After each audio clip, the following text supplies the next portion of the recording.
Very good morning dear learners. मैं Preeti Sharma, school of library and information science.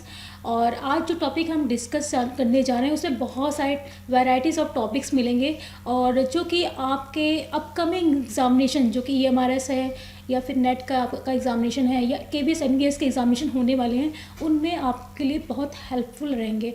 तो सबसे पहले आज हम जो डिस्कस करने वाले हैं उनके बारे में बात कर लेते हैं। How to prepare for very less time. जैसे कि अभी आपके जनवरी में एग्जामिनेशन होने वाले नेट के, KBS के, और अभी 14 दिसंबर को आपका EMRS का एग्जामिनेशन है। तो उसके रिगार्डिंग जो इम्पोर्टेंट क्वेश्चंस जिन इम्पोर्टेंट टॉपिक से पूछे जाने वाले हैं उनको हमने इस लेक्चर में कवर करने की कोशिश की है। और इसमें हम स्ट्रेटजी बताएंगे कि आप कैसे अपने टॉपिक्स को कितने कम समय में प्रिपेयर कर सकते हैं। तो यहाँ पर आप देख सकते हैं how to prepare for very less time, very important topics, brief description for some important topics, question related to the important topics and important sources and the links. मैं लास्ट में आपको लिंक्स भी शेयर करूँगी जिसमें कि आप उसके through directly MCQ और मतलब जो इम्पोर्टेंट नोट्स है वहाँ से ले सकते हैं। तो जैसे कि इम्पॉर्टेंट टॉपिक्स कौन कौन से कवर करने वाले हैं इस लेक्चर में, वो हैं 5 law of library science and it's implications, public libraries of India, mode of formation, devices, spiral scientific method, OCLC, इन्फ्लिपनेट, ILA, FLA, RLF and इसके अलावा बुक सेलेक्शन प्रिंसिपल्स जो कि बहुत ही इंपॉर्टेंट टॉपिक है, उससे क्वेश्चन बनता है। तो ये सारे हम टॉपिक इसमें कवर करने वाले हैं। तो जैसा कि 5 लॉ ऑफ लाइब्रेरी साइंस आपके प्रीवियस लेक्चर्स में हमने बताया कि वेरी इंपॉर्टेंट है और एज इट इज़ क्वेश्चन यहाँ से भी फॉर्म होता है कि इसको ऑर्डर में अरेंज कीजिए, या क्वेश्चन रेज होते हैं कि सेकेंड और थर्ड लॉ कौन सा है इसमें। तो ऐसे क्वेश्चंस रेस होते हैं तो आपको पूरे ही क्वेश्चंस याद करने की ज़रूरत है। और इसमें अगर आपको याद करना है तो आप त्रिस्तंभ याद कर सकते हैं कि आपका सबसे पहले आपका बुक होता है, रीडर होता है, फिर उसके बाद आपका बुक होता है और उसके बाद स्टाफ होता है। तो इस तरह से आप रीडर को प्रायोरिटी भी देंगे। 5 लॉ ऑफ लाइब्रेरी साइंस बहुत इंपॉर्टेंट टॉपिक होता है जिसके मैंने प्रीवियस लेक्चर में बताया है। तो यहाँ पर मैंने इस टॉपिक से जिस तरह से क्वेश्चन फॉर्म होते हैं वो आपके यहाँ पे मैं डिस्कस करने वाली हूँ। और इसमें जनरली क्वेश्चन रेस होता है कि एवरी बुक रीडर हिज और हर रीडर, या फिर एवरी बुक इट्स रीडर। तो सेकंड और थर्ड जो आपके लॉ ऑफ लाइब्रेरी साइंस है उनसे क्वेश्चन ज़्यादातर पूछे जाते हैं और जिसमें कि आप अगर त्रिस्तंभ ऑफ लाइब्रेरी साइंस का है वो याद कर रखेंगे दिमाग में तो आपके क्वेश्चन कभी भी गलत नहीं होगा। यानी कि पहले रीडर आता है, फिर बुक आती है, रीडर, बुक एंड आपका स्टाफ। तो ये आपका एक तरीका होता है याद करने का। इसके अलावा आपके इम्प्लीकेशंस बहुत क्वेश्चंस पूछे जाते हैं। वो किस तरह के होते हैं, सपोज दैट आपसे पूछ लिया जाए कि लाइब्रेरी फर्नीचर या फिर बुक सिलेक्शन ये किस लॉ का इम्प्लीकेशन हो सकता है। तो आपको मोटा मोटा एटलीस्ट इतना याद रखना चाहिए कि सारे इम्प्लीकेशंस किस मतलब कौन कौन से इम्प्लीकेशंस किस लॉ के अंतर्गत आते हैं। तो ये क्वेश्चंस इस तरीके से फॉर्म होते हैं। 4 ऑप्शन रहेंगे कि आपके बुक सिलेक्शन प्रिंसिपल आपके या बुक सिलेक्शन जो इम्प्लीकेशन है वो किस लॉ के अंतर्गत आती है, first law, second law, third law, fourth law. तो आपको जो आपको पता होगा उसको टिक करना होगा। तो ये इंपॉर्टेंट होते हैं, इसलिए हमने यहाँ पे आपको इसके बारे में बताया कि किस तरीके से फॉर्म होंगे। इसके अलावा आपका second law of library science जिसमें कि आपके ऑब्लिगेशन, ये बहुत ही इंपॉर्टेंट लॉ है और इससे जनरली क्वेश्चन बनता है ऑब्लिगेशन के रिगार्डिंग कि आपका लाइब्रेरी सेस जो है वो किस लॉ का इम्प्लीकेशंस है। ठीक है, तो इससे या फिर लाइब्रेरी सेस होता क्या है, तो यह लाइब्रेरी कॉर्पोरेशन किस लॉ के इम्प्लीकेशंस के अंतर्गत आता है। तो इस तरह के क्वेश्चंस पुटअप होते हैं और आप इसे एक पेज पे जो इम्प्लीकेशंस को पॉइंट्स वाइज नोट करके मतलब नोट फॉर्म में तैयार कर सकते हैं। इसके अलावा अगर बात करें थर्ड लॉ का, तो क्लासिफिकेशन कैटलॉगिंग। थर्ड लॉ क्या है आपका, books, every book it's reader, यानी कि प्रत्येक बुक को उसका पाठक मिले या प्रत्येक पुस्तक को उसका पाठक मिले। तो उसमें क्या है कि हम कैसे कैटलॉगिंग करेंगे, कैसे बुक्स को अरेंज करेंगे ताकि हम बुक्स को यूज़र तक पहुंचा सकें, प्रत्येक बुक को उसका पाठक मिल सके। तो ये सारी चीज़ें, डिस्प्ले ऑफ बुक, ज़्यादातर डिस्प्ले ऑफ बुक या फिर पब्लिसिटी, इसके क्वेश्चंस में पूछे जाने वाले मतलब तरीके हैं। इस लॉ को जो इम्प्लीकेशंस हैं वो पब्लिसिटी या डिस्प्ले ऑफ बुक्स की तरीके से पूछा जाएगा कि पब्लिसिटी या डिस्प्ले ऑफ बुक किस लॉ का इम्प्लीकेशन है। एंड इसके बाद अगर हम बात करें फोर्थ लॉ की, तो फोर्थ लॉ में तो आप देख सकते हैं कि लाइब्रेरी लोकेशन या फिर सर्कुलेशन मैथड। इस सर्कुलेशन मैथड से 2 तरह के क्वेश्चन पूछे जाते हैं कि सबसे ज़्यादा यूज़ होने वाली सर्विस लाइब्रेरी में क्या होती है, तो सर्कुलेशन मैथड। ठीक है, या सर्कुलेशन सर्विस सबसे ज़्यादा यूज़ होने वाली सर्विस होती है लाइब्रेरीज में। इसके अलावा एक क्वेश्चन आपको इस तरीके से पूछ सकता है लॉ ऑफ लाइब्रेरी साइंस के रिगार्डिंग भी, कि सर्कुलेशन जो मेथड है वो किस लॉ का इम्प्लीकेशन है। तो आपका फोर्थ लॉ है save the time of user. इसके अलावा आपका वीडिंग आउट वेरी इंपॉर्टेंट है। वीडिंग आउट अगर हम बात करें, वीडिंग आउट से क्वेश्चन बनते हैं। वीडिंग आउट क्या होता है कि अगर आपने जो पुराना आउटडेटेड कलेक्शन है या जो फटा हुआ कलेक्शन है जो कि आप रिपेयर नहीं कर सकते हैं, उतने में आप नया कलेक्शन मतलब मंगा सकते हैं। तो वही प्रोसेस आपका क्या होता है, वीडिंग आउट कहलाता है। तो वीडिंग आउट का मतलब भी पूछा जा सकता है, या फिर इसके अलावा आपका जो 5 लॉ के रिगार्डिंग अगर हम बात करें तो वीडिंग आउट किस लॉ का इम्प्लीकेशन है। तो इस तरीके से भी क्वेश्चंस फॉर्म हो सकते हैं इन 5 लॉ ऑफ लाइब्रेरी साइंस के 5th लॉ के इम्प्लीकेशंस के अंदर। इसके अलावा अगर हम बात करें बुक सिलेक्शन प्रिंसिपल की, तो बुक सिलेक्शन प्रिंसिपल जो कि 5 मतलब लाइब्रेरी प्रोफेशनल्स ने दिए हैं, और ये क्वेश्चंस बहुत ज़्यादा इंपॉर्टेंट हैं क्योंकि इनमें से एक तो बुक सिलेक्शन प्रिंसिपल ज़रूरी आता है। तो बहुत सिंपल तरीका है, मैंने 5 यहाँ पर आपको मतलब लाइब्रेरी प्रोफेशनल्स के नाम बताए हैं और उन्होंने किस किस तरीके से बुक सिलेक्शन प्रिंसिपल्स को बताया है उसके बारे में हम यहाँ पे बता रहे हैं आपसे। कि पहला है आपका डॉक्टर SR रंगनाथन सर, जिन्होंने 5 लॉ ऑफ लाइब्रेरी साइंस में फर्स्ट 3 लॉ को बुक सिलेक्शन प्रिंसिपल में अपने इस्तेमाल किया। पहला कौन सा था उनका, books are for use, every reader his और हर बुक, और थर्ड था आपका एवरी बुक इट्स रीडर। तो जो फर्स्ट 3 लॉ थे 5 लॉज में से, उनका इस्तेमाल डॉक्टर SR रंगनाथन सर ने अपने बुक सिलेक्शन प्रिंसिपल ने किया। इसके बाद अगर हम बात करें आपके जो मेलविल डेविस सर थे, उन्होंने भी बुक सिलेक्शन प्रिंसिपल को दिया और उन्होंने बात की थी कि best reading material for the largest number of reader at the least cost, यानी कि आपके पास बेस्ट रीडिंग मटेरियल होना चाहिए और ज़्यादातर हम बच्चों को या लर्नर्स को उससे मतलब हेल्प करवा सकें या उनको प्रोवाइड करा सकें, और एट लीस्ट कॉस्ट, यानी कि best reading material at largest number of learners and at least cost. तो आप अगर ये लाइन याद कर लेंगे ना तो मुझे लगता है शायद आपको बहुत ईजिली याद होगा, और एक कोट या लाइन के फॉर्म में ही ये क्वेश्चन एग्जामिनेशन में फॉर्म होते हैं। एक लाइन लिख दी जाती है कि best reading material the largest number of learners at least cost किसका बुक सिलेक्शन प्रिंसिपल है, तो ये आपका मेलविल डेविस सर का है। इसी प्रकार से ड्यूरी सर ने भी एक बुक सिलेक्शन प्रिंसिपल दिया था, उसमें उन्होंने कहा था कि right book right reader at the right time. तो ये भी इसी तरीके से क्वेश्चन फॉर्म होता है। तो आप इतनी लाइन याद कर लेंगे तो आपको आसानी से ये क्वेश्चन याद हो जाएगा और आप आसानी से इसका आंसर दे सकते हैं। इसके अलावा M कॉल्विन सर जो थे, उन्होंने भी बुक सिलेक्शन प्रिंसिपल दिया था और उन्होंने बात कही थी कि डिमांड एंड सप्लाई के बारे में, या डिमांड सप्लाई थ्योरी की बात करते हैं तो वो किसका था, वो आपका M कॉल्विन सर का था। तो ये क्वेश्चन भी रेज होता है आपका बुक सिलेक्शन प्रिंसिपल से। और 5th वन है आपके हेंस सर बोलते हैं हम इन्हें, और अगर हम बात करें ये हेंस मैम है, सॉरी ये हेलन ई हेंस है, HAINES। तो इन्होंने भी बहुत इंपॉर्टेंट बुक सिलेक्शन प्रिंसिपल दिया था, जिसमें कि उन्होंने लिविंग विद बुक्स, जो कि उनका पहला एडिशन 1935 में पब्लिश हुआ था, और इस बुक में उन्होंने बात की थी बुक सिलेक्शन के बारे में। तो ये एक हम कह सकते हैं कि इन्होंने एक तरीके से बुक सिलेक्शन प्रिंसिपल इन्होंने भी दिया था, और जिसको जिस तरीके से पूछा जाता है वो है लिविंग विद बुक्स का बुक सिलेक्शन प्रिंसिपल किसने दिया था, वो आपका हेलन ई हेंस ने दिया था।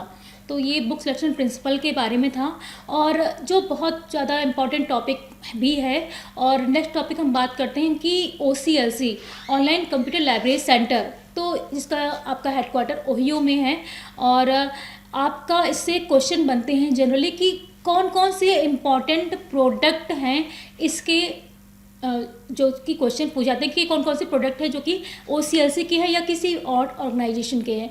तो आपको एटलीस्ट इसके जो इम्पॉर्टेंट प्रोडक्ट्स हैं वो अगर पता होंगे तो आपको 2 से 3 नंबर नेट के एग्जामिनेशन में आसानी से आप गेन कर सकते हैं।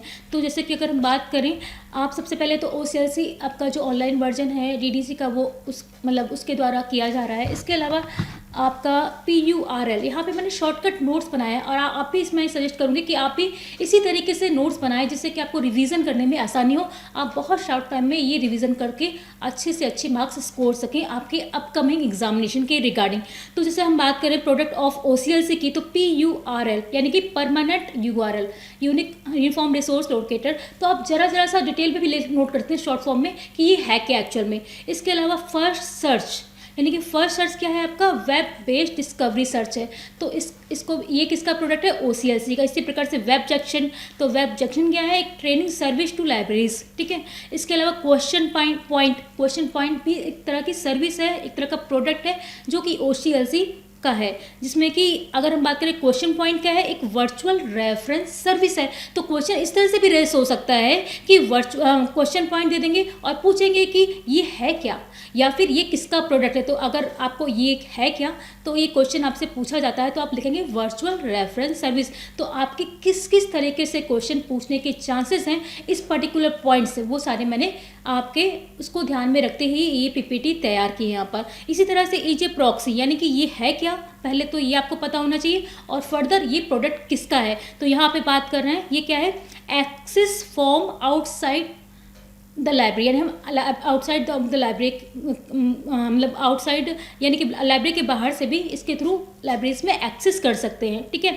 इसके अलावा कैट एक्सप्रेस क्या है, जैसे कि कैट का आपको पता है कैटलॉगिंग का मतलब होता है, तो कैटलॉगिंग एक्सप्रेस सर्विस है जो कि बिब्लियोग्राफिकल रिकॉर्ड फॉर्म वर्ल्ड कैट। तो आपको दो तरीके से चीज़ें याद हो जाएंगी इस PPT के रिगार्डिंग। और आपका कनोशियन क्या है, कनोशियन @ क्या है, एक कैटलॉगिंग टूल है। तो आप इसे ज़रूर पढ़ लीजिएगा, आपसे आपके इन OCLC के 2 स्लाइड से क्वेश्चन आपको ज़रूर नज़र आएंगे, ठीक है। तो आपका जो सेकेंड स्लाइड में एक आपका है वर्ल्ड शेयर। तो वर्ल्ड शेयर क्या है आपका, a cloud based library management and discovery application है। तो क्वेश्चन यहीं से रेज हो जाएगा कि ये है क्या। तो आपको ये भी एक इम्पॉर्टेंट पॉइंट है यहाँ पर। VDX क्या है, वर्चुअल डॉक्यूमेंट एक्सचेंज है, ठीक है। इसका फुल फॉर्म आपको अगर याद होगा तो अभी क्वेश्चन आपको ICT बेस्ड क्वेश्चन ये हैं बेसिकली, और ICT टॉपिक से इस तरह के क्वेश्चंस पूछे जाते हैं लाइब्रेरी साइंस में। वेब जंक्शन क्या है, training service to the libraries, ये क्या है, training service to the libraries है। और साथ ही साथ ये क्या है, प्रोडक्ट ऑफ OCLC भी है। इंटर लाइब्रेरी लोन सॉफ्टवेयर भी आपका OCLC के द्वारा मतलब जारी किया जाता है। इसके अलावा फास्ट क्या है, facilitated application of subject terminology, ठीक है। वर्ल्ड कैट ये तो बहुत ही कॉमन है जो कि सभी लर्नर्स को, लाइब्रेरी प्रोफेशनल्स को पता ही होगा। इसके अलावा फर्स्ट सर्च भी बहुत ज़्यादा, आप बैक जो प्रीवियस पेपर है आप खुद जाके देखेंगे तो आपको ये क्वेश्चन नजर आएंगे इन 2 स्लाइड से ही आपके OCLC के रिगार्डिंग। फर्स्ट सर्च क्या है, वेब बेस्ड डिस्कवरी सर्विस, बहुत ज़्यादा पूछे जाने वाला क्वेश्चन है। तो ये 2 स्लाइड्स वेरी इंपॉर्टेंट स्लाइड्स हैं रिगार्डिंग प्रोडक्ट ऑफ OCLC। इसके बाद बात कर लेते हैं इम्पॉर्टेंट पॉइंट ऑफ DDC आपको पता ही होगा कि क्या है, ये आपका डेवी डेसिमल क्लासिफिकेशन जो कि रंगनाथन सर ने मतलब डिवाइस किया था, और ये एक रेडी इन्यूमरेटिव क्लासिफिकेशन स्कीम है। और इसमें आपको एक रेडीमेड क्लासिफिकेशन स्कीम भी कह सकते हैं। और इसमें आपका जो पहला एडिशन आया था वो कब आया था, 1876 में आया था। और इसका जो एडिशन एक पूछा था कि एक बहुत बड़ा इनका नाम है, पहला जो एडिशन वो किस टाइटल से पब्लिश हुआ था। इसके अलावा एक कितने पेजेस में आया, तो एक क्वेश्चन यहाँ से फॉर्म होता है जो कि 44 पेजेस में आया। तो बहुत कॉमन क्वेश्चन है, सभी को पता होगा। इसके अलावा जो क्वेश्चंस पूछे जाने वाले हैं वो है first electronic version of DDC was called electronic Dewey in 1993। कब आया और क्या नाम था फर्स्ट वर्जन ऑफ DDC का, तो यहाँ पे मैंने उसका जिक्र किया है जो कि ज़्यादातर पूछा जाता है कि इलेक्ट्रॉनिक डेवी कब आया था, ठीक है। इसके अलावा डेवी फॉर विंडो जिसे हम DFW इन शॉर्ट में कहते हैं, ये कब आया और ये है क्या, तो ये based on DDC 21 and window. तो लेटेस्ट आपका ये बेसिकली अगर हम बात करें एडिशन है। इसके अलावा आपका वेब डेवी जो है वो कब आया, 2003 में आया, ठीक है। इसके अलावा DDC का जो 20th एडिशन है वो किस पे बेस्ड था, तो वो CD-ROM एंड DOS पे बेस्ड था। इसके अलावा कभी कभी ये पूछ लिया जाता है इसमें कि सेकंड मतलब पहले जो DDC फॉर्म हुई थी वो फर्स्ट एक वॉल्यूम में थी, और इसके बाद आपका 2 वॉल्यूम में पब्लिश हुई थी, और इसके बाद 3 वॉल्यूम में, और एट प्रेजेंट हम बात कर रहे हैं तो हमारे आपके 4 वॉल्यूम में पब्लिश हो रही है। इसके आपके पहला एडिशन क्या क्या लगता है, सेकेंड एडिशन क्या क्या लगता है, और उसमें कितने टेबल्स होती हैं, है ना, ये सारे भी क्वेश्चंस पूछे जाते हैं, तो आप उनको भी तैयार कर लीजिएगा। स्पेशली आपका जो 19th एडिशन कब आया, 19th एडिशन 1979 में आया। इसके अलावा आपका जो 19th एडिशन मतलब जो 3rd वॉल्यूम पहले किस किस ईयर में पब्लिश हुई है, एवं 4th वॉल्यूम कब से स्टार्ट हुआ, यानी कि टीटीसी 4th वॉल्यूम में कब से आना स्टार्ट हुआ या किस एडिशन में स्टार्ट हुआ आना। तो अगर हम बात करें तो वो 20th एडिशन से आपका ये 4th वॉल्यूम में आना स्टार्ट हुआ, और आपके 18th और 19th जो एडिशन है वो आपके 3 वॉल्यूम में थे। ठीक है, तो ये क्वेश्चंस ज़्यादातर पूछे जाने वाले हैं आपके कॉम्पिटिटिव एग्जामिनेशन में डीटीसी के रिगार्डिंग। और हम बात कर लेते हैं question based on root words, very important है, इसमें से एक क्वेश्चन जरूर आपको देखने मिलेगा, और इवन सभी स्लाइड से आपको कुछ ना कुछ जरूर देखने को मिलेगा आपके अपकमिंग एग्जामिनेशन में। तो यहाँ पे मैंने कुछ टॉपिक्स, कुछ पॉइंट्स लिए हैं, कुछ रूट वर्ड्स लिए हैं, जैसे ऑटोमोस, लिब्रा, लाइबल, ये सारे आपके कुछ मतलब एक होता है ना कि आपका किस लैंग्वेज से रिलेटेड है, एक ग्रीक से है, फ्रेंच से है, लैटिन से है, तो इस तरह के भी क्वेश्चन आपके पूछे जाते हैं, तो आप प्लीज़ इसको ज़रूर याद कर लीजिएगा। इसके अलावा devices, very important question, devices से भी क्वेश्चंस पूछा जाता है, और सब्जेक्ट डिवाइस के सिंबल, सुपर इम्पोजिशन की डिवाइस के सिंबल, क्लासिक डिवाइस का भी सिंबल आपसे पूछा जा सकता है। ठीक है, तो ये आपका मेमोरी डिवाइस होता क्या है, ये भी बहुत पूछा जाता है, और ज़्यादातर ऐड टू मेमोरी एक आपका ऑप्शन में एक क्वेश्चन, मतलब आपका ऑप्शन देखने मिलता है, तो उसका आंसर यही होता है। और बेसिक अगर हम बात करें तो ऐड टू मेमोरी का मतलब होता है कि how to memorise in simple way. तो ये सारी चीज़ें हैं, आती हैं एग्जामिनेशन में, आपको सिंबल ज़रूर याद करने की ज़रूरत है। सुपर इम्पोजिशन डिवाइस का सिंबल क्या होता है, मैं अभी आपको थोड़ा सा इन ब्रीफ में दे रही हूँ, जिससे कि आपको कहीं नोट्स अलग तैयार करने की जरूरत नहीं पड़ेगी। अगर आप इस पीपीटी को भी देख लेंगे तो आपके वो नोट्स तैयार हो जाएंगे। तो अगर हम बात करें क्रोनोलॉजिकल डिवाइस, मतलब आपका जो बुक्स होती है उन्हें क्रोनोलॉजिकल ऑर्डर में अरेंज करें, ताकि हमें आसानी से बुक को सेग्रीगेट और ढूंढ सकें। ठीक है, डेविडेसिमल, पहले DDCI, फिर आपका मतलब UDCI, तो इस तरह से हम सिक्वेंशियल या फिर क्रोनोलॉजिकल ऑर्डर में अरेंज करते हैं। ठीक है, ये आपकी क्रोनोलॉजिकल डिवाइस होती है। ज्योग्राफिकल में से आपका पर्टिकुलर इंडियन लॉ हो गया, इंडियन हिस्ट्री, तो एग्जाम्पल क्वेश्चन कैसे पूछ जाते हैं, इंडियन लॉ या इंडियन हिस्ट्री, ये किस डिवाइसेस का एग्जाम्पल है, तो क्वेश्चन इस तरीके से फॉर्म होते हैं। इसी प्रकार से अगर हम बात करें, ऑप्शन में ये दे देगा basmati rice, Shakespeare, helmet, Dasheri mango, तो ये जो है इसमें इस पर्टिकुलर प्रॉब्लम में, है ना, आपका कौन सी डिवाइस यूज़ की जा रही है। तो बेसिकली क्वेश्चन जो होते हैं, ये टॉपिक कौन सा होता है, ये क्लासिफिकेशन का, तो क्लासिफिकेशन टॉपिक में किस तरह के क्वेश्चन पूछे जाते हैं, मैंने वो कवर करने की कोशिश की है। और डिवाइसेस अगर क्वेश्चन फॉर्म होगा तो इसी तरह का क्वेश्चन फॉर्म होगा कि ऑप्शन दे देंगे, बासमती राइस, शेक्सपियर, हैमलेट, या क्रोनोलॉजिकल या ज्योग्राफिकल डिवाइस में पूछ लेंगे कि ये किस डिवाइस का एग्जाम्पल है। ठीक है, तो इस तरीके से आपको पता होगा तो आप आंसर अच्छे से कर सकोगे। ठीक है, सब्जेक्ट डिवाइस का बात करें तो सब्जेक्ट, जैसे ये मैंने आपको यहाँ बताया, सब्जेक्ट डिवाइस का सिंबल भी डायरेक्टली पूछा जाता है कि सब्जेक्ट डिवाइस का सिंबल क्या है, तो सर्कुलर ब्रैकेट है। तो आपको एक तरीका ये है कि सब्जेक्ट डिवाइस का सिंबल पूछ लेंगे वो, कि सब्जेक्ट डिवाइस का सिंबल क्या होता है, सर्कुलर ब्रैकेट होता है, पहली बात तो। और इसके अलावा तरीका दूसरा क्या है कि आपको ये मतलब ऑप्शन दे देंगे कि इनमें से कौन सा रिलेटेड है सब्जेक्ट डिवाइस का। ठीक है, तो एक आपका सब्जेक्ट डिवाइस का दे देंगे और एक आपका क्रोनोलॉजिकल डिवाइस का दे देंगे, ज्योग्राफिकल डिवाइस का देंगे, तो आप कंफ्यूज जाएंगे। तो अगर आपको पता होगा तभी आप इस क्वेश्चन को कर पाएंगे। ठीक है, इसके अलावा super imposition device, very important, जो एक फेसेट के दो पर्सनालिटीज़ के बीच में रिलेशन होता है, उनकी बात की जाती है।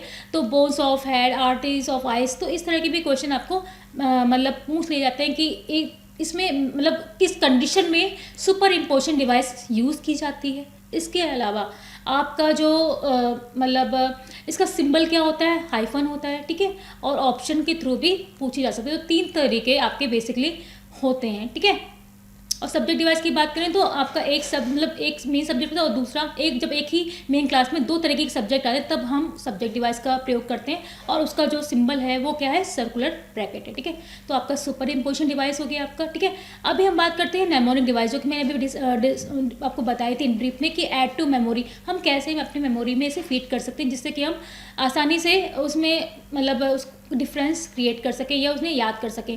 तो जैसे कि यहाँ पर आप देख सकते हैं, तो इस तरह से भी क्वेश्चन फॉर्म हो सकते हैं कि ये किसका एग्जाम्पल है, या किस मतलब इसमें बताया गॉड वर्ड वन एक होते हैं, तो हमने इनको याद करने के तरीके हैं, ठीक है। तो ये बेसिकली आपको डीडीसी में प्रयोग होते हैं और साथ ही साथ आपका सीसी में भी प्रयोग होते हैं, ठीक है। अब हम आते हैं इसी में ही आगे बढ़ते हुए काइंड्स ऑफ फेलिएशन, जो कि ये भी बहुत ज़्यादा पूछे जाने वाला क्वेश्चन है और एक बहुत इंपॉर्टेंट टॉपिक है। तो फेलिएशन के 3 तरह के, मतलब बात करें, रंगनाथन सर ने आपके 12 फेलिएशन दिए थे, 12 आपके मोड ऑफ फॉर्मेशन दिए थे और इसमें आपके 3 फेलिएशन हैं और 3 फेलिएशन को हम 5 तरीक़ों से, मतलब 5 तरीक़ों से डिस्ट्रीब्यूट करते हैं। और पहले ये 7th एडिशन में 6 तरीक़ों से किया गया है, बट आपको ज़्यादातर पूछे जाने वाला जो आप ज़्यादा पढ़ते हैं वो 6 एडिशन है और इसमें 5 की ही बात की गई है। और फिर भी मैंने यहाँ पे 6 को कवर किया है। हो सकता है कभी कभार ये पूछ सकते हैं कि 6 जो आपका टाइप्स ऑफ डिस्ट्रीब्यूशन इन फेलिएशन वो किस एडिशन ऑफ सीसी में रहा, तो मैंने उस टूल को भी कवर किया है यहाँ पर। सो इसमें देखिए कि आपका जनरल बायस कंपैरिजन डिफरेंस इन्फ्लुएंस टूल, ये बेसिकली अगर हम बात करें क्या है, ये आपके तरीके हैं कि जो फेलिएशन आपका है, आपका इंट्रा फेसिट, इंट्रा सब्जेक्ट और इंट्रा एरे, तो ये 3 टाइप ऑफ फेलिएशन में मतलब किन तरीक़ों के रिलेशन है उनकी यहाँ पर बात की गई है। तो बात करें अगर हम, आपका जो इंट्रा सब्जेक्ट होता है या आपका इंटर सब्जेक्ट होता है और जो आपका जो आपका इंट्रा एरे होता है, तो 3 तरीके के होते हैं। पहला होता है आपका इंटर सब्जेक्ट, यानी कि जब 2 मेन क्लासेस के बीच में रिलेशन होता है, 2 अलग अलग मेन क्लासेस के बीच में जब रिलेशन होता है तो क्या कहलाता है आपका इंट्रा सब्जेक्ट, ठीक है। और आपका अगर एक मेन क्लास के 2 फेसिट के बीच में रिलेशन होता है तो आपका क्या होता है इंट्रा फेसिट। और अगर हम बात करें एक ही मेन क्लास के एक फेसिट के 2 एरे के बीच में रिलेशन होगा तो क्या कहलाएगा इंट्रा एरे रिलेशन। तो ये क्वेश्चन अक्सर पूछा जाता है, ठीक है। What is the difference between intra array, intra subject और इंटरफेसिट।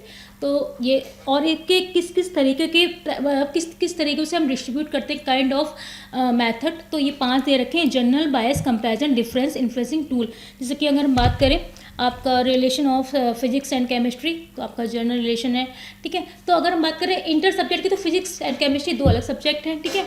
तो ये आप, मतलब हमने एक लेक्चर्स के बारे में मोड ऑफ फॉर्मेशन का डिटेल में दे रखा है, तो आप उससे जाकर देख सकते हैं। ये एक मतलब एक ब्रीफ ओवरव्यू है कौन कौन से इंपॉर्टेंट टॉपिक्स हैं, ठीक है।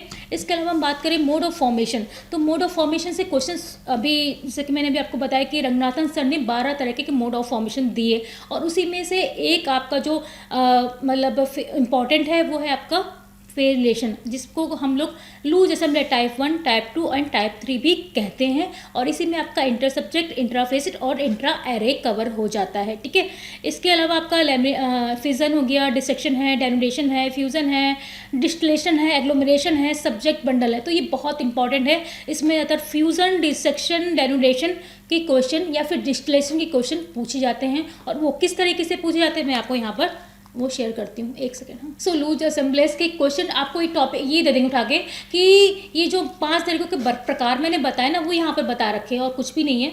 और इसमें से ये क्वेश्चन, मतलब ये एग्जाम्पल दे देंगे और इसमें आपको एक क्वेश्चन रेज होगा कि ये किसका एग्जाम्पल है, loose assembly type 1, loose assembly type 2 या फिर 3। तो आपके क्वेश्चन इस तरीके से फॉर्म होते हैं, ठीक है। लैमिनेशन टाइप 2, टाइप 1, इस तरह से क्वेश्चन आपके ऑप्शन में दे देंगे। एनाटॉमी ऑफ ह्यूमन बॉडी, ये किसका एग्जाम्पल है, तो आपको बस इतना पता होना चाहिए। तो एग्जाम्पल के थ्रू आप उस किस तरह के क्वेश्चन फॉर्म हो सकते हैं आप ये देख सकते हैं, ठीक है। तो ये एग्जाम्पल्स आप इन्हें यहाँ पर देख सकते हैं, ठीक है। तो टूल, मैंने वहाँ पे टूल के बारे में नहीं बताया था, मैं टूल को बता दूँ। टूल बेसिकली अगर हम बात करें, इन्फ्लुएंस का मतलब होता है कि आप कौन इन्फ्लुएंस कर रहा है या फिर किस, मतलब कौन प्रभाव डाला है किस पे, ठीक है। तो जो प्रभावित हो रहा हो पहले आता है, जो प्रभाव डाला है बाद में आता है। इस तरह से हम क्वेश्चन को रखते हैं। टूल्स की बात करें तो कौन कौन सी चीज़ें अप्लाई हो रही हैं, ठीक है। तो उस तरीके के क्वेश्चन भी टूल क्या होता है इससे भी पूछा जाता है, जैसे स्टैटिस्टिक फॉर साइंस, है ना। तो इस तरह से टूल के बारे में पता नहीं था तो मैंने यहाँ पे आपको थोड़ा सा डिटेल में बता दिया। और लूज असेंबलीज टाइप 3 ये एक तरीके का है, एक मैं कह सकती हूँ कि ये शॉर्ट वीडियो है क्योंकि बहुत सारे टॉपिक हमें कवर करने हैं, तो कि पॉइंट्स हम इसमें डिस्कस नहीं करेंगे क्योंकि ये मोड ऑफ फॉर्मेशन का ऑलरेडी एक लेक्चर डिटेल आपके हमारी यूनिवर्सिटी चैनल में पढ़ा, तो आप वहाँ जाकर इसे डिटेल में देख सकते हैं अगर आपको देखना है। तो यहाँ पर किस तरीके के क्वेश्चन फॉर्म होते हैं इस टॉपिक से, मैंने वो यहाँ पर कवर किए। तो आप इस तरह से एग्जाम्पल आपको देखने को मिलेगा। Relation between male and female psychology और या फिर comparison study between male and female psychology, तो ये किस का किस मोड ऑफ फॉर्मेशन के अंतर्गत आता है, ठीक है। और फिजन, वेरी इंपॉर्टेंट, फिजन में दो तरीके के फिजन पूछा जा सकता है, फिजन क्या होता है, ठीक है, और फिजन किस तरीके के मतलब कितने प्रकार के होते हैं, ठीक है। फिजन को जनरली हमने क्या किया है, दो भागों में डिवाइड किया, डिसेक्शन एंड डेनुडेशन। तो यहाँ पर आप देख सकते हैं कि फिजन का मतलब क्या है। फिजन का मतलब ही कभी कभी पूछ लेता है, ठीक है। इट मीन्स डिवीजन, यानी कि हम दो भागों में तोड़ते हैं। और दो भागों में तोड़ने के क्या क्या तरीके हैं, डिसेक्शन एंड डेनुडेशन। यानी डिसेक्शन में क्या होता है, जनरली हम डिसेक्शन नहीं करते हैं, आपने देखा होगा साइंस में आपने करते हैं डिसेक्शन, चीज़ों को लेयर बाय लेयर तोड़ना। डेनुडेशन में लेयर बाय लेयर हम लोग क्या करते हैं, उसको ओपन करते जाते हैं, ठीक है। तो एक तरीके का यहाँ पर डिसेक्शन का एग्जाम्पल हमने लिया है कि सोशल साइंस का हम अगर डिसेक्शन करते हैं, तोड़ते हैं या ओपन करते हैं, तो क्या होता है, ह्यूमैनिटीज़ निकल के आती है और सोशियोलॉजी।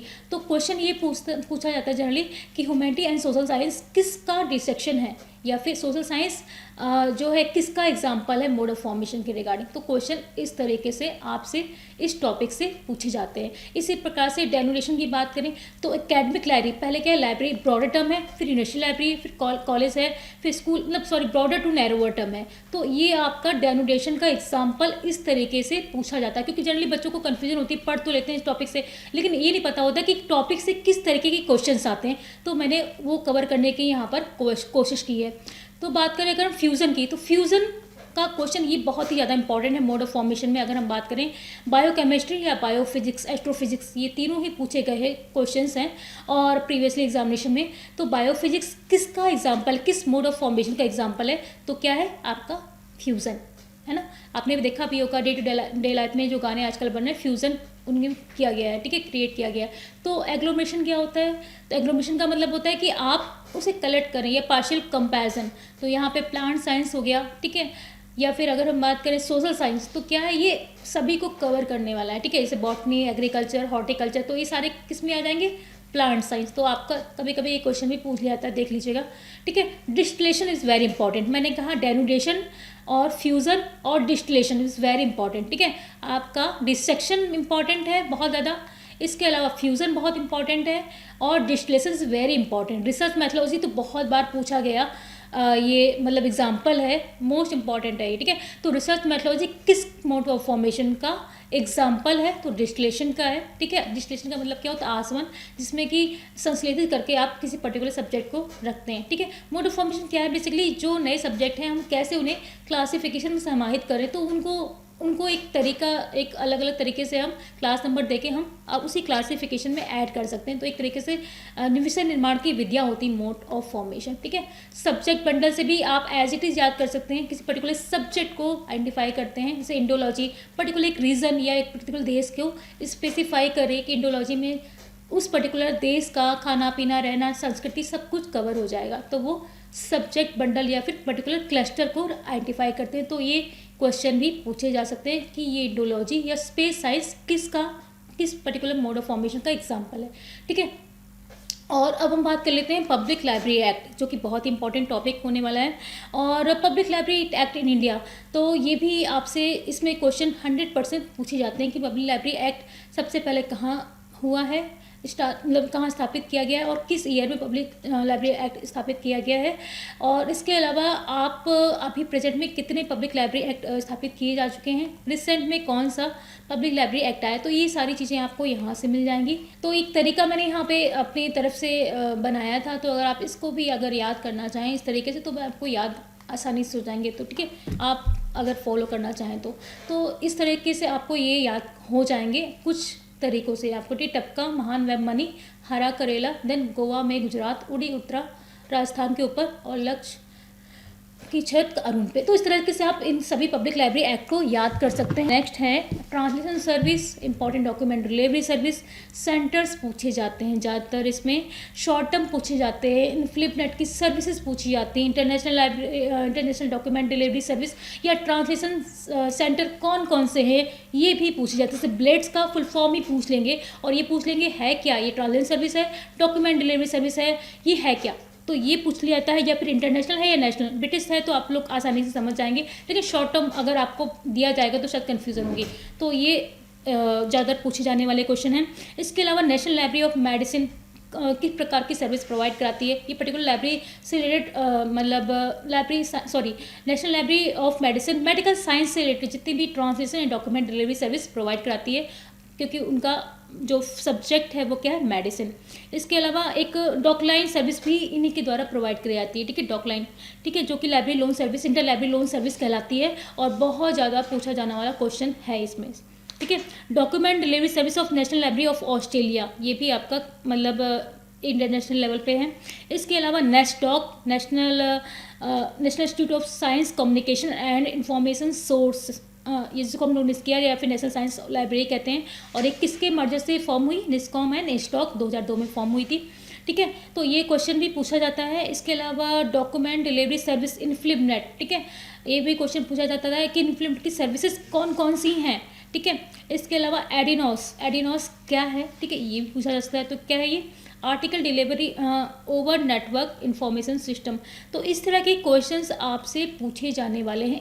ये तो बहुत ब्रीफ है, मैं कहूँगी आप अगर ट्रांसलेशन सर्विस और डॉक्यूमेंट डिलीवरी सर्विस का लेक्चर देखेंगे तो इसकी फर्दर जो इंपॉर्टेंट सर्विसेज हैं मैंने वो भी कवर की हैं, कि इसके अलावा भी इनकी कौन कौन सी सर्विसेज जो कि बहुत ही ज़्यादा इंपॉर्टेंट है, तो आप ज़रूर उन्हें देखिएगा। जैसे कि कैब सर्विस हो गई आपकी, है ना, इसके कौन कौन से सॉफ्टवेयर्स हैं, मैंने एक टॉपिक को कवर किया। तो मैं आपसे रिक्वेस्ट करूँगी और रिकमेंड भी करूँगी कि आप उसे ज़रूर देखिए। नेशनल डॉक्यूमेंट डिलीवरी सर्विस और ट्रांसलेशन सर्विस सेंटर का एक लेक्चर है, ठीक है।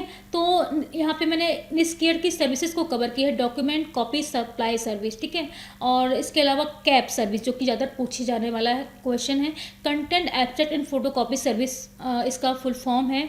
इसके अलावा इसमें नुक्सी डेटाबेस वो किसका है, ठीक है, नुक्सी डेटाबेस किसका है आपका, निस्कियर का। तो इसका फुल फॉर्म भी पूछ लिया जाता है, नुक्सी का क्या है, ठीक है, ये भी क्वेश्चन पूछ लिया जाता है। यहाँ पर मैंने नुक्सी के फुल फॉर्म को भी कवर किया है, ठीक है।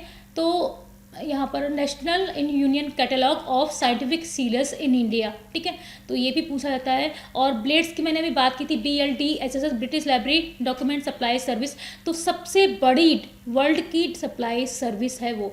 ये भी क्वेश्चन इस तरीके से भी फॉर्म होता है, ठीक है। वॉक इन यूजर फैसिलिटी क्या होती है कि पर्टिकुलर जो आसपास के मतलब R&D सेल है, कॉलेजेस हैं, यूनिवर्सिटीज़ हैं, तो ये लोग वहाँ पर जाकर उन पर्टिकुलर ट्रांसलेशन सर्विस सेंटर या डॉक्यूमेंट डिलीवरी सर्विस सेंटर पर जाकर वहाँ की सर्विसेज का लाभ ले सकें, तो वो आपकी होती है वॉक इन यूज़र फैसिलिटीज़, ठीक है। इसके अलावा आपका NKRS क्या है, नेशनल नॉलेज रिसोर्स कंसोर्शियम, तो ये पूछा जाता है कि व्हाट इज़ NKRC एंड, है ना। और इसके अलावा ये पूछ लिया जाता है कि ये किसका प्रोडक्ट है या किसकी सर्विस है।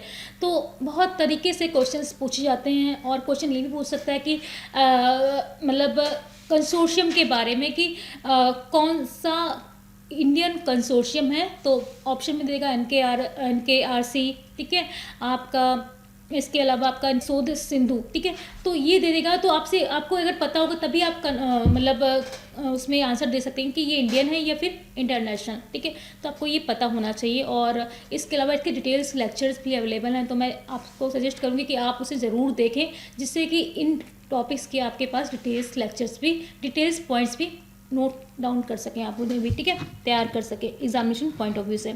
इसके अलावा मैंने यहाँ पे ब्लेड्स की सर्विस के बारे में बताया है, और बहुत ज़्यादा डिटेल में तो नहीं बताया, ठीक है। नेस्टॉक के बारे में बताया हुआ है थोड़ी सी चीज़ें, ठीक है, नेस्टॉक में कौन कौन सी सर्विसेज हैं उसके बारे में बताया हुआ है, ठीक है।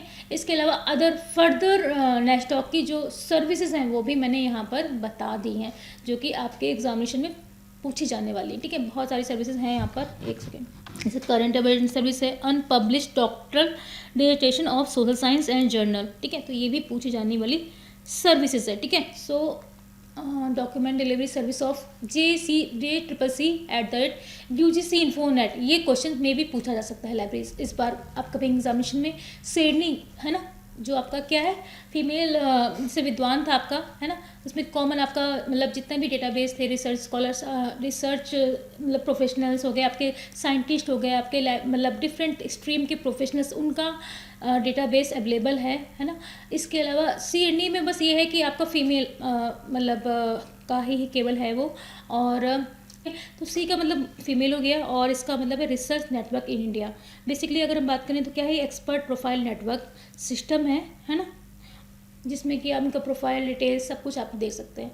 इसके अलावा हम यहाँ पे बात कर रहे हैं आपका डॉक्यूमेंट डिलीवरी सर्विस सेंटर के बारे में, और इसमें यहाँ पे मैंने कुछ इंपॉर्टेंट डॉक्यूमेंट डिलीवरी सर्विस के बारे में बताया है और उनकी कौन कौन सी सर्विसेज हैं, जैसे कि इन्फिलबेट बहुत ही इंपॉर्टेंट है आपका। इसके अलावा ब्लेड्स हो गया, आपका एनएलएम हो गया, ठीक है, आपका निस्केयर हो गया आपका, और इसके अलावा आपका नेस्टॉक हो गया। तो ये सारे आपके ट्रांसलेशन सर्विस सेंटर और डॉक्यूमेंट डिलीवरी सर्विस सेंटर भी हैं। तो आप यहाँ पर इनको देख सकते हैं और इनसे जो पूछे जाने वाले आंसर हैं उन्हें भी क्वेश्चन में करेक्ट कर सकते हैं through the help of this. तो यहाँ पर आप देखिए, ethos is very important. Ethos का फुल फॉर्म पूछ लेंगे, ईथोस क्या होता है। इलेक्ट्रॉनिक थीसिस ऑनलाइन सर्विस होती है। ये किसकी होती है? आपकी ब्लेड्स की है, जो कि मैंने आपको पहले बताया कि ये सबसे बड़ा हम कह सकते हैं डॉक्यूमेंट डिलीवरी सेंटर है वर्ल्ड के लेवल पे, ठीक है। तो ये आपका बहुत ही इम्पॉर्टेंट है। इसके अलावा हम बात करें अगर ब्लेड्स की फर्दर सर्विसेज के बारे में भी हमने यहाँ पे डिस्कस किया है, ठीक है। ये मल्टी डायमेंशनल है, मल्टी सब्जेक्ट यहाँ पर अवेलेबल है उनकी कलेक्शन ट्रांसलेशन सर्विस और डॉक्यूमेंट डिलीवरी सर्विस भी, ठीक है। इसके अलावा नेशनल लाइब्रेरी ऑफ ऑस्ट्रेलिया के बारे में मैंने आपको बताया है बेसिकली कि डॉकलाइन सर्विस जो कि बहुत फेमस है वो इनके द्वारा ही प्रोवाइड की जाती है। एक प्रकार की इंटर लाइब्रेरी लोन सर्विस है और किस किस तरीके से दी जाती है वो भी यहाँ पर बताया गया है। बट थोड़ी सी प्रॉब्लम ये है कि यहाँ पर लाइब्रेरी मतलब मेडिसिन से रिलेटेड ही कंटेंट अवेलेबल है, ठीक है। सो यहाँ पर आपका क्या है, ये इंटरनेशनल ट्रांसलेशन सर्विस सेंटर, ये मैंने ऑलरेडी बता ही दिया आपको।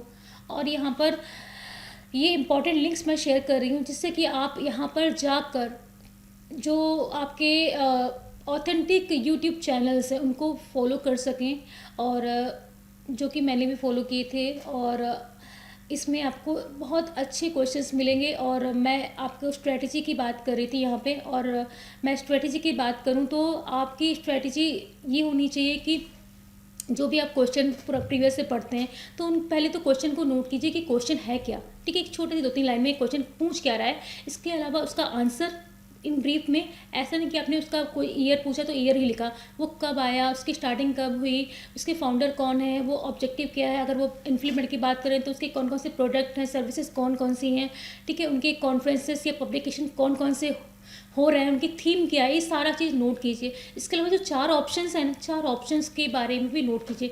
तो आप देखेंगे कि 100 क्वेश्चन जो आपको दिखते हैं वो 100 क्वेश्चन 400 में कन्वर्ट हो जाएंगे, और इसकी संख्या डे बाई डे धीरे कम होगी, क्योंकि आपको जो क्वेश्चन आपने नोट किए हैं ना उस प्रीवियस पेपर से वो आपको नेक्स्ट पेपर में भी देखने को मिलेंगे, ठीक है। और इसके अलावा कुछ और इम्पॉर्टेंट MCQ भी दे रखे हैं। तो पहले आप अपनी स्ट्रेटजी को बनाइए, तैयार कीजिए। लगभग हर दिन आप 2 पेपर करेंगे तो मेरे ख्याल से आपका अपकमिंग एग्जामिनेशन में चांसेस बहुत शॉर्ट टर्म में अगर बात करें तो आप मतलब सक्सेस पा सकें। और मैंने भी बिना कोचिंग के और बिना मतलब आपकी बहुत सारी बुक या पेड कोर्सेज परचेज़ किए बिना भी DRF क्लियर किया है। तो आप लोग भी कर सकते हैं, ऐसा कोई भी असंभव नहीं है। तो मैं चाहूँगी कि आप इन जितने भी लिंक्स हैं उनको फॉलो करके पढ़ सकते हैं। मैं रिकमेंड किए, मैंने मेरे द्वारा रिकमेंडेड लिंक हैं और मैं चाहूँगी आप इनको देखें, और इम्पॉर्टेंट लिंक्स है बेसिकली, है ना।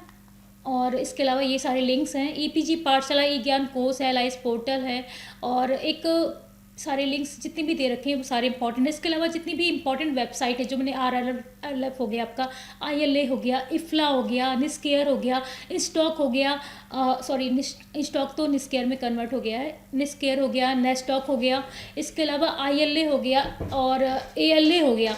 ये जितनी भी ऑर्गेनाइजेशन मैंने अभी आपको बताई हैं, ALA, इन्फ्लिबनेट, IFLA और निस्केयर, नेस्टॉक, है ना, ILA, ये जाकर उस particular website NDLI national digital library, ये सभी जाकर आप ONOS इस पर जाकर आप उसके सभी सर्विसेज प्रोडक्ट को देखिए, है ना, नेशनल लाइब्रेरी ऑफ इंडिया, इनको भी देखिए जाकर, जिससे कि आपके जो JRF और नेट में बहुत माइनर सा डिफरेंस होता है, 10, 12, 15 नंबर्स का डिफरेंस होता है।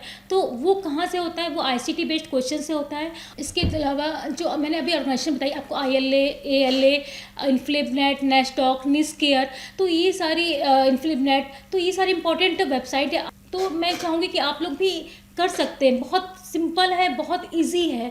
बस स्ट्रेटजी बनाइए और कहाँ से कैसे पढ़ना है, डेडिकेशन के संग डेली पढ़िए, क्योंकि आपने एक दिन पढ़ा अगले दिन पढ़ा नहीं तो कुछ नहीं होने वाला है। तो आप इन सबको फॉलो करते हुए पढ़िए। ये सारे बहुत ऑथेंटिक लिंक है, इन्हें पढ़िए। इसके अलावा जो स्ट्रेटजी की बात करें तो जितने भी प्रीवियस पेपर हैं उनको पढ़िए, और उनके अलावा जो पहले क्वेश्चंस हैं उनके बारे में क्वेश्चन नोट कीजिए कि क्या है, कब फॉर्म हुआ। अगर हम इन्फ्लेमेट की बात करें तो ये इन्फ्लेमेट क्या है, कब फॉर्म हुआ, और इसके आपके मतलब चेयरमैन या चेयरपर्सन कौन है, इसकी सर्विसेज क्या है, प्रोडक्ट क्या है, इसके कॉन्फ्रेंसेस होती हैं वो कब कब होती हैं, ठीक है। तो वो सारी उनकी थीम क्या होती है, कहाँ पे हुई रिसेंट में, है ना। तो ये सारी चीज़ें पूछी जाती हैं। तो अगर आपको कोई पर्टिकुलर के रिगार्डिंग लेक्चर चाहिए तो प्लीज़ आप फीडबैक में हमें उस कमेंट के माध्यम से उसे हम जरूर शेयर किए, ताकि हम उस पर्टिकुलर टॉपिक पे आपको अपना लेक्चर प्रोवाइड करा सकें। Thank you so much.